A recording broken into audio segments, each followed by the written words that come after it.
It had started 3 weeks earlier, on a sweltering August evening in the Triana neighborhood, where the flamenco guitars wailed from open tavernas and the air smelled of jasmine and sizzling chorizo. I'd come to Spain on a whim, a broke artist from Brooklyn fleeing a gallery rejection and a breakup that left me questioning if love was just another pretty lie we tell ourselves. At 28, Skylar Hayes was supposed to be reinventing herself, backpack slung over one shoulder, charcoal pencils in my pocket, dreaming of capturing the raw soul of Andalusia on paper. Seville was my canvas, its labyrinthine streets a far cry from the concrete grind of New York. Little did I know, that night in a dimly lit bar called El Alma Olvidada, the Forgotten Soul, I'd meet the woman who would paint over every unfinished line in my life. The place was a haze of cigarette smoke and laughter, locals clapping to the rhythm of a lone guitarist strumming something mournful and magnetic. I nursed a cheap sangria at the bar, my sketch pad open to a half-formed drawing of a dancer's arched back, when she slid onto the stool beside me. Sophie. God, even her name felt like a secret, smooth, exotic, rolling off the tongue like aged Rioja. She was older, maybe early 30s, with that effortless poise that screams old money, porcelain skin glowing under the amber lights, raven hair cascading in loose waves, and eyes like fractured sapphires, sharp enough to cut through the bullshit. Her white linen dress hugged her like it was sewn on, and a delicate gold chain glinted at her throat, whispering of yachts in Monaco or villas in Tuscany.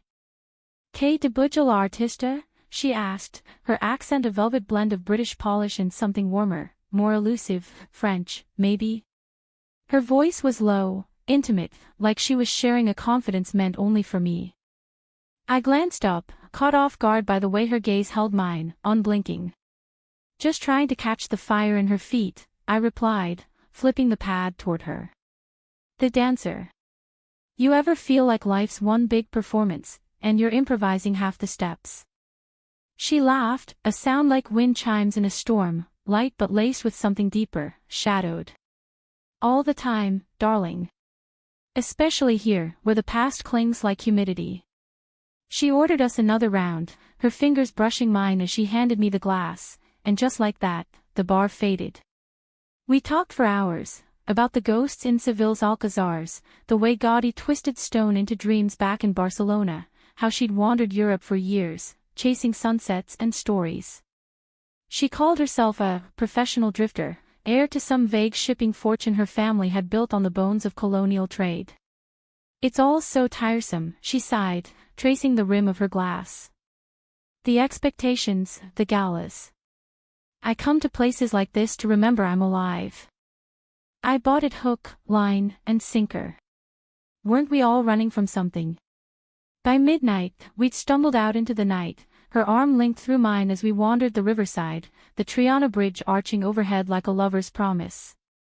She stopped under a canopy of bougainvillea, petals drifting like confetti, and kissed me, soft at first, tentative, then hungry, her hands framing my face as if I were a fragile sketch she didn't want to smudge. My heart slammed against my ribs. It had been months since I'd felt that spark, that electric pull toward another woman that made the world tilt. Sophie tasted like salt and secrets, and in that kiss, I saw lazy mornings and hidden fincas, her fingers tangled in my curls as we watched the sun bleed into the Sierra Nevada. The next morning, I woke in her rented apartment overlooking the cathedral, sheets twisted around us like unanswered questions. Sunlight slanted through the shutters, gilding her bare shoulder as she stirred, murmuring my name in her sleep. "Skylar," she whispered, eyes fluttering open, and the way she said it, raw, unguarded, made my chest ache. We spent the day tangled in each other, not in passion's frenzy, but in quiet revelations, her sharing tales of boarding schools in Switzerland, me confessing the sting of my ex's betrayal back home, how she'd chosen art over the family business because safety is just another cage. By evening, as we picnicked on the riverbank with Manchego and Membrillo, I felt it, the slow unfurling of something real, terrifying in its tenderness. But doubts crept in like the evening mist.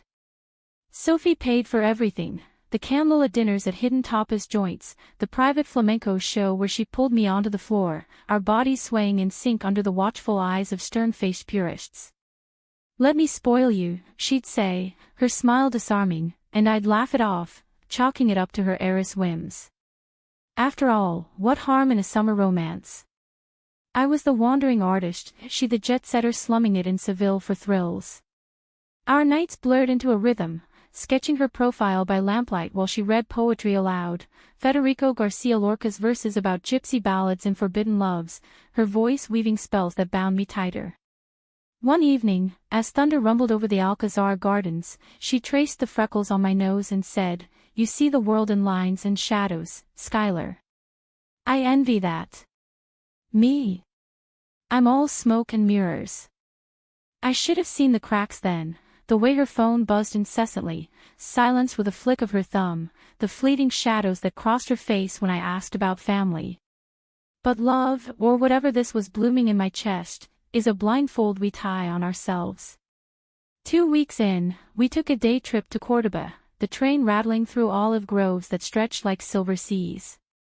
There, in the Mesquita's forest of striped arches, she slipped a silver bracelet onto my wrist, a delicate thing etched with laurel leaves.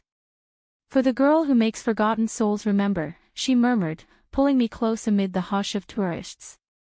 We kissed there, amid the echo of ancient prayers, and I thought, this is it, the kind of love that stories are built on, fierce and fleeting, but mine all the same. Back in Seville, the heat wave broke with that first storm, mirroring the one brewing inside me. Sophie grew quieter, her touches lingering like farewells. One afternoon, as I sketched the Giralda spire from her balcony, she paced the room, twisting that gold chain at her throat. "Skylar," she started, voice tight, "there's something I need to." But the door buzzer cut her off, a delivery boy with a bouquet of crimson carnations, their petals bruised from the rain. She signed for them with a forced smile, then crumpled the card without reading it. She lied smoothly, but her eyes darted away, and I felt the first fracture, a hairline split in the porcelain facade. That night, over paella at a rooftop spot, she raised her glass, to us, the outsiders who found home in each other. Her words wrapped around me like a shawl, warm against the chill wind off the river. We danced on the terrace, slow and close, her head on my shoulder as the city lights twinkled below. In her arms, I forgot the whispers of doubt, lost in the romance of it all, the American dreamer and the European enigma, rewriting our scripts under Spanish stars. Yet as the weeks waned, the idyll cracked wider. Sophie vanished for hours, returning with excuses about old friends or errands for the family jet. I buried myself in sketches, filling pages with her likeness, the curve of her lip when she smiled slyly, the vulnerability in her gaze during our late-night confessions. She spoke of dreams deferred, a novel she'd abandoned, a life unmoored by wealth's weight, and I shared my fears of returning to New York empty-handed, just another failed expat with calluses on her soul. "You're not a failure," she'd insist, cupping my face. "You're the spark that lights the dark." Those moments were our anchor, pulling us through the gathering storm. Then came the betrayal's first whisper, subtle as a flamenco heel's tap. We'd planned a weekend in Ronda, the cliffside town where lovers leaped into gorges for eternity, or so the legends went. Packing my bag in her apartment, I found it, tucked in a drawer behind silk scarves, a faded photo of her with a woman who looked eerily like me, same curls, same haunted eyes, but younger, dated 5 years back. On the reverse, scrawled in her elegant hand, "To Elena, my heart's thief. Forever yours, S." My stomach dropped. Elena. The name she'd mentioned once, offhand, as a college flame who broke me. But this? This was no casual reminiscence. I confronted her that evening, photo trembling in my hand as we sat on the balcony, the sunset bleeding orange over the rooftops. Who is she, Sophie? And why does she look like she's staring back at me from my own mirror? Her face paled, the sapphire eyes I adored now stormy seas. "Skylar, it's not." "Not what?" "Not a ghost you've been chasing. Did you pick me because I remind you of her? Some twisted rebound in Seville's heat?" She reached for me, but I pulled back, the rain starting then, a biblical deluge that matched the tears I refused to shed. "I swear, it's coincidence." Elena. She was everything. We met in Madrid, young and reckless. But she left, took pieces of me I can't get back. When I saw you in that bar, it wasn't about her. It was you, the fire, the honesty. You woke something in me I thought was dead. Her words hung between us, raw and pleading, and against my better judgment, I let her pull me into an embrace. The rain soaked us as we clung there, her sobs muffled against my neck. "Forgive me," she whispered. "Let me prove it." And in the vulnerability of that moment, with thunder shaking the foundations, I did. Or tried to. Love, after all, is the art of seeing potential where pain already lurks. The days after the photo incident blurred into a fragile truce, like a mosaic pieced back with trembling hands. Sophie doubled down on us, cancelled vague, family calls, planned impulsive escapes to hidden beaches along the Costa de la Luz, where the Atlantic crashed white against golden dunes. We'd drive her sleek convertible through cork oak forests, wind whipping our hair, stopping at roadside ventas for gazpacho chilled with mint. There, under striped awnings, she'd feed me olives, her fingers lingering on my lips, eyes locked in silent vows. "This is real, Skylar," she'd say, voice fierce against the waves' roar. "You're not her shadow. You're the light I didn't know I needed." I wanted to believe her, clung to those sun-drenched afternoons like lifelines. At 28, I'd always been the fixer, the one who sketched over flaws, turned heartbreak into charcoal strokes. Sophie, with her 32 years of polished armor, was cracking open for me, revealing the woman beneath, a poet at heart, scribbling verses on napkins about emerald eyes that mend the fractures. We'd lie on checkered blankets, my head in her lap as she recited them, her fingers combing through my auburn curls. In those quiet hours, the betrayal faded to a bruise, tender but survivable. Spain, with its siestas and soulful laments, conspired to heal us, the scent of pine resin mingling with her perfume, the distant toll of church bells marking time we stole for ourselves. But Seville has a way of unearthing buried truths, like roots twisting through ancient soil.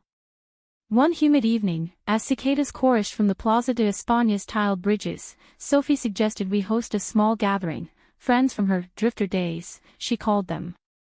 I hesitated, still raw from the Elena revelation, but her enthusiasm was infectious. "It'll be us against the world, mi artista. Show them what we've built." The apartment transformed, lanterns strung like fireflies, platters of jamon iberico and patatas bravas steaming on the table, a playlist of Rosalia crooning heartbreak anthems. Guests trickled in, expats with sun-leathered skin, a painter from Granada with ink-stained hands, a British journalist nursing gin and tonics. Among them was Marco, a tall Spaniard with a disarming grin and a camera slung around his neck. He cornered me by the balcony, clinking glasses. "So, you're the one who's got Sophie all starry-eyed. Careful, chica, she's got a habit of collecting hearts like vintage wine, then leaving the bottles empty."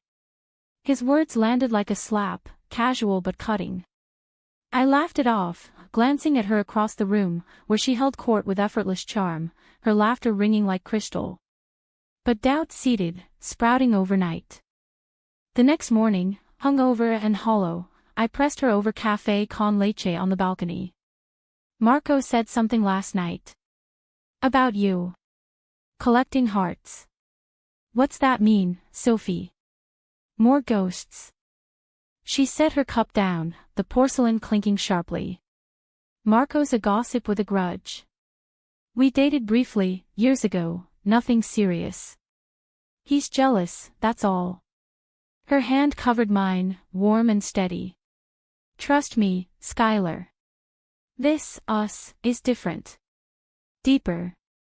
And when she kissed me then, slow and deliberate, with the cathedral's bells pealing forgiveness, I let the vine of suspicion wither.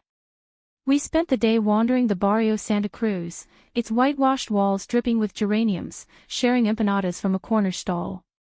She bought me a fan painted with scenes of Moorish lovers, fanning us both against the midday blaze.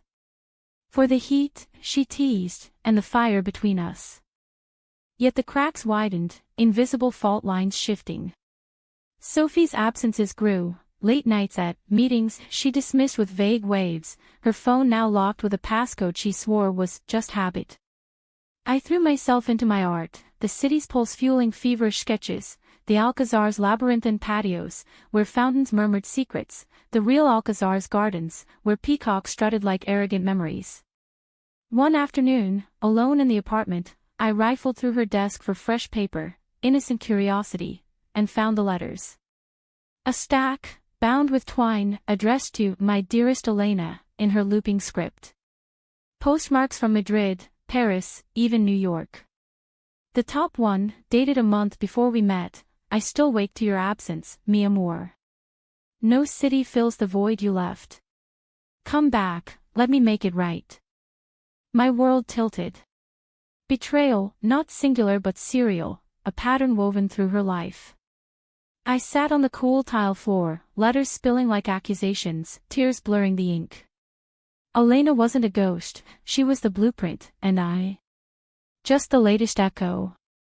When Sophie returned that evening, arms laden with market bags, fresh figs and manchego, her smile bright as ever, I confronted her in the kitchen, letters clutched like evidence in a trial. "Why didn't you tell me that you're still writing to her, pining like some tragic heroine? Was I just convenient? A stand-in for the one who got away?" Her face crumpled, the bags thudding to the floor, figs rolling like spilled bloodless wounds. "Skylar, no, God, no. Those are old. I stopped months ago, therapy's insistence. Burning them was the plan, but I couldn't. Not yet." She sank to her knees, reaching for me. "You think I'd risk this for a phantom? Elena shattered me, yes, but you rebuilt me. Piece by aching piece." We argued through the night, voices rising over the city's hum, then falling to whispers as exhaustion claimed us. She confessed it all, the whirlwind with Elena, a fellow student in Madrid, their love ablaze that consumed then abandoned, Elena's abrupt departure for a job in Berlin, letters unanswered until Sophie became the pursuer, chasing closure across continents. "I came to Seville to end it," she admitted, curled against me on the couch, dawn painting the walls rose. "To bury the past. Then you walked in, with your sketches and your fire, and suddenly, I wanted a future. With you." Her vulnerability disarmed me, as always. We made promises in the half-light, therapy together, transparency like glass between us. The next week, we drove to the Atlantic cliffs at Tarifa, where Africa kisses Europe across the strait. There, on a windswept beach, she built a pyre of the letters, flames devouring the words as gulls wheeled overhead. "To ashes," she said, linking her fingers with mine. "To us." Watching the smoke curl skyward, I felt the weight lift, our silhouettes merging against the horizon, a dyad unbreakable. But love's drama isn't linear, it's a tango, steps forward and fierce spins back. Back in Seville, the high of release soured subtly. Sophie threw herself into our rhythm with renewed fervor, cooking paellas infused with saffron dreams, dragging me to underground poetry slams where she'd recite originals about a Brooklyn heart in Andalusian veins. I sketched her in motion, laughing at a feria, skirts swirling amid colored lights, thoughtful by the river, chin on knees as ferries chugged past. Friends noticed the change, Marco even apologized over beers, admitting his barb was sour grapes from a fool. Life felt cinematic, our story a indie film with sepia tones and swelling strings. Then the call came, shattering the reel. It was a Tuesday, me elbow-deep in clay at a local workshop, when my phone buzzed, unknown number, New York area code. "Skylar Hayes. This is Detective Ruiz from the NYPD. We need to speak about Sophie Laurent. There's been an incident." My hands froze, clay crumbling like trust. Incident? What the hell did that mean? I raced back to the apartment, heart pounding a flamenco beat, bursting through the door to find Sophie packing, suitcases open, clothes folded with military precision. "Who's Elena really?" I demanded, voice a whip crack. "And why is the NYPD calling me about you?" She whirled, color draining from her face. "Skylar, listen, it's not what." The room spun, the humanistic heart of our romance fracturing under the weight of unspoken sins. Little did I know, the betrayal I'd feared was child's play compared to the storm about to break. Sophie's eyes, those sapphire traps, widened in a mix of terror and resignation, the suitcases forgotten as she crossed the room in 3 strides. "It's Elena," she breathed, gripping my arms like I might shatter. She's accused me of something from years ago. Harassment, stalking, they're digging it up now because she finally filed after all this time. The words landed like debris from a collapsing bridge, the NYPD call suddenly a harbinger. I pulled away, sinking onto the bed, the mattress dipping under me like quicksand. Stalking? You wrote letters, Sophie. Chased her across Europe. That's not pining, that's obsession. And now it's dragged me into some transatlantic mess. She knelt before me, hands clasping mine, her touch a lifeline I both craved and cursed. I was broken, Skylar. Elena left without a word, vanished into her new life, and I couldn't let go. The letters were my way of screaming into the void. But I never threatened, never showed up uninvited after the first time. She blocked me, and I stopped. Therapy fixed me, or I thought. Tears tracked down her cheeks, smudging the kohl she'd applied that morning like war paint. This lawsuit. It's revenge. She saw my posts about Seville, about us, and twisted it into ammunition. The detective called because your name came up in my emails, innocent mentions, but now I'm collateral, I finished, voice hollow as the mezquita's arches. The room, once our sanctuary with its sun-faded rugs and shelves of dog-eared Lorca, felt like a stage set for tragedy. Outside, Seville pulsed indifferently, vendors hawking churros, children chasing pigeons in the square, but inside, our world teetered on the abyss. Betrayal's full bloom, not just the lies of omission, but the shadow they'd cast over everything we'd built.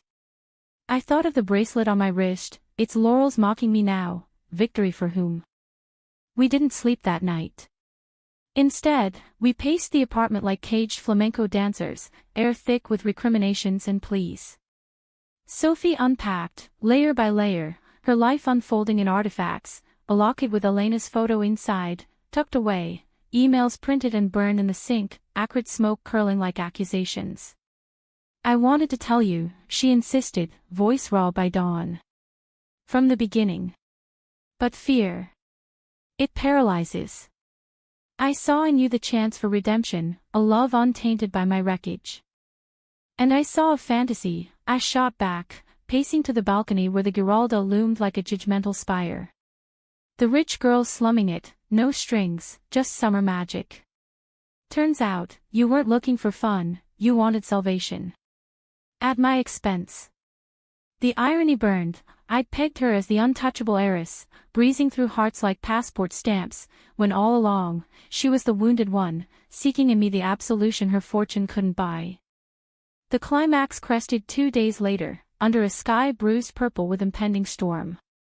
Sophie had a video call with her lawyer, a sleek London firm her family retained, and I insisted on being there, a silent sentinel in the frame. The screen flickered to life, revealing a silver-haired barrister with a Union Jack tie. "Ms. Laurent, the allegations are serious," he intoned, folders rustling off-screen. "Ms. Vasquez claims emotional distress, unwanted contact spanning years. Evidence includes those letters, travel records to her last known addresses. If it goes to court, it could be damaging." Sophie's hand found mine under the table, squeezing as if to anchor us both. "What about mediation?" "Elena, Ms. Vasquez, she's bluffing. She wants money, closure, anything to punish me for loving too hard." The lawyer's pause stretched eternal. "There's a wrinkle. She's countersuing for defamation, citing your recent social media posts about healing in Seville with a new muse. She interprets it as rubbing salt." My blood iced. Our story, the one I'd naively shared in sketches tagged online, twisted into weapons. "This is insane," I muttered, loud enough for the mic. The lawyer's eyes flicked to me, Skylar Hayes, the unwitting co-star. "And you, Miss Hayes?" Are you prepared for scrutiny? Subpoenas, perhaps. Your involvement could be painted as complicity. Complicity. The word echoed, a death knell. Sophie ended the call with promises of updates, then turned to me, face ashen. Run with me, she whispered, desperation etching lines around her eyes. To Greece, Morocco, anywhere. We start fresh, no pasts trailing. But the proposal ignited the powder keg. Run. Like you ran after her. No, Sophie. This isn't romance, it's wreckage. You pulled me into your cyclone, and now my name's on the storm clouds. I grabbed my backpack, stuffing sketches haphazardly, the bracelet clattering to the floor. I came here for art, for rebirth. Not to be your escape hatch. She blocked the door, tears streaming. Please, Skylar. I love you, the real you, curls and charcoal smudges and all. Not as redemption. As my home. Her voice broke, and in that fracture, I saw the truth. Beneath the Heiress gloss, Sophie was human, achingly so, flawed, fervent, fighting for a heart she'd finally claimed. The confrontation spilled onto the street, rain unleashing as we argued under the awning of a confiteria, thunder punctuating our pleas. You think wealth shields you from consequences? I yelled, water plastering my shirt. It doesn't. And neither does love. Passers-by hurried past, umbrellas blooming like black lotuses, but we stood exposed, two women, drenched in more than weather, bearing souls to the indifferent night. She grabbed my wrist, the one bare now without the bracelet. Then teach me. Show me how to face it, with you. Her eyes, fractured sapphires no more, but clear pools reflecting my own turmoil. In that suspended moment, bridge arching behind us like a vow unkept, I saw the choice, flee the drama, or dive into its depths. We didn't run. Instead, we chose the harder path, humanity's quiet valor. Sophie flew to New York for mediation, me beside her in economy, our hands clasped across the aisle. The city that birthed me swallowed us, sterile conference rooms in Midtown, Elena across the table, curly-haired, hazel-eyed, a mirror cracked by time. She was softer than the letter suggested, voice trembling as she spoke of fear, of love turned toxic. You haunted me, Sophie. Made me doubt every shadow. The settlement was bittersweet, a quiet payout, non-disclosure, and a letter from Sophie, final, unburned this time, apologizing not for loving, but for letting it devour.